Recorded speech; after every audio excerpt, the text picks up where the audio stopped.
ओम श्रीकृष्ण परब्रह्मणे नमः। श्रीमद्भगवद्गीता अथ दशमोऽध्यायः। विभूतियोगः। श्रीभगवानुवाच भूयैव महाबाहो शृणु मे परमं वचः। यत्तेऽहं प्रीयमाणाय वक्ष्यामि हितकाम्यया। न मे विदुः सुरगणाः प्रभवं न महर्षयः। अहमादिर्हि देवानां महर्षीणां च सर्वशः। यो मामजमनादिं च वेत्ति लोकमहेश्वरम्। असम्मूढः समत्येषु सर्वपापैः प्रमुच्यते। बुद्धिज्ञानमसम्मोहः क्षमा सत्यं दमः शमः। सुखं दुःखं भवो भावो भयं चाभयमेव च। अहिंसा समता तुष्टिः तपोदानं यशो यशः। भवन्ति भावा भूतानां मत्त एव पृथग्विधाः। महर्षयः सप्त पूर्वे चत्वारो मनवस्तथा। मद्भावा मानसा जाताः येषां लोक इमाः प्रजाः। एतां विभूतिं योगं च मम यो वेत्ति तत्त्वतः। सोऽविकम्पेन योगेन युज्यते नात्र संशयः। अहं सर्वस्य प्रभवो मत्तः सर्वं प्रवर्तते। इति मत्वा भजन्ते मां बुधा भावसमन्विताः। मच्चित्ता मद्गतः प्राणाः बोधयन्तः परस्परं। कथयन्तश्च मां नित्यं तुष्यन्ति च रमन्ति च। तेषां सततयुक्तानां भजतां प्रीतिपूर्वकं। ददामि बुद्धियोगं तं येन मामुपयान्ति ते। तेषामेवानुकम्पार्थम् अहमज्ञानजं तमः। नाशयाम्यात्मभावस्थो ज्ञानदीपेन भास्वता। अर्जुन उवाच परं ब्रह्म परं धाम पवित्रं परमं भवान्। पुरुषं शाश्वतं दिव्यम् आदिदेवमजं विभुम्। आहुस्त्वामृषयः सर्वे देवर्षिर्नारदस्तथा। असितो देवलो व्यासः स्वयं चैव ब्रवीषि मे। सर्वमेतदृतं मन्ये यन्मां वदसि केशव। न हि ते भगवन् व्यक्तिं विदुर्देवान् दानवाः।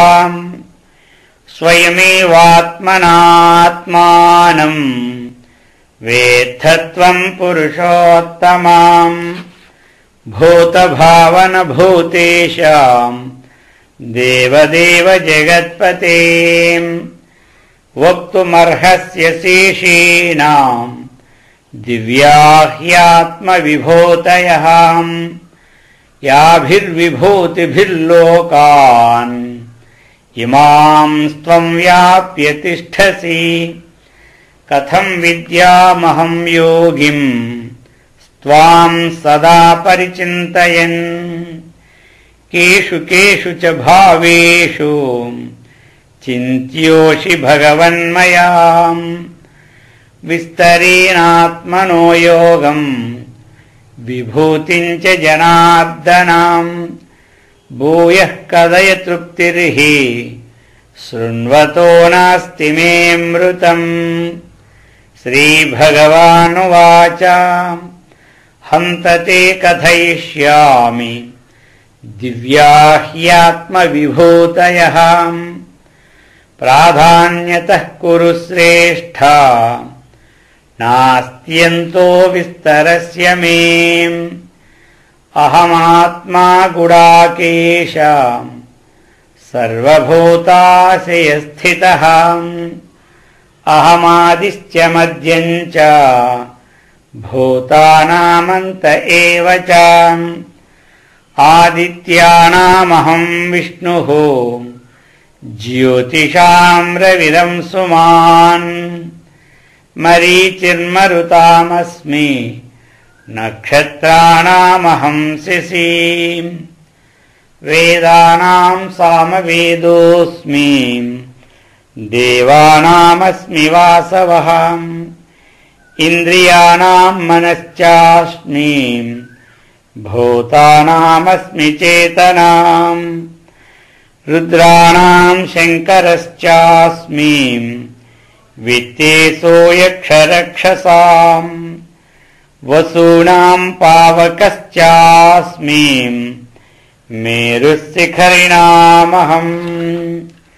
पुरोधसाम् च मुख्यम् माम् विद्धि पार्थ बृहस्पतिम् सेनानीनामहम् स्कन्धः सरसामस्मि सागरः महर्षीणाम् भृगुरहम् गिरामस्मीकमक्षरम् यज्ञानाम् जपयज्ञोऽस्मि स्थावराणाम् हिमालयः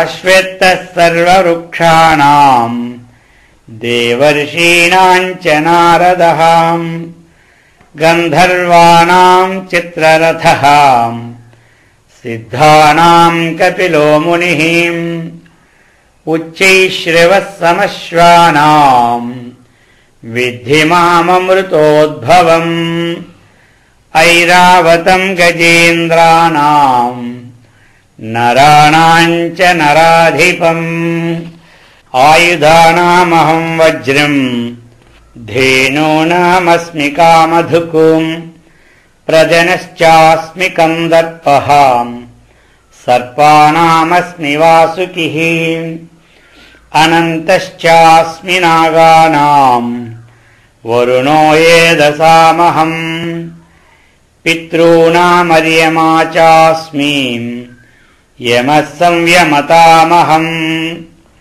प्रह्लादश्चास्मि दैत्यानाम् कालः कलयतामहम् मृगाणाम् च मृगेन्द्रोऽहम् वैनतेयश्च पक्षिणाम् पवनः पवतामस्मि रामः शस्त्रभृतामहम् झषाणाम् मकरश्चास्मि श्रोतसामस्मि जाह्नवीम् सर्गाणामादिरन्तश्च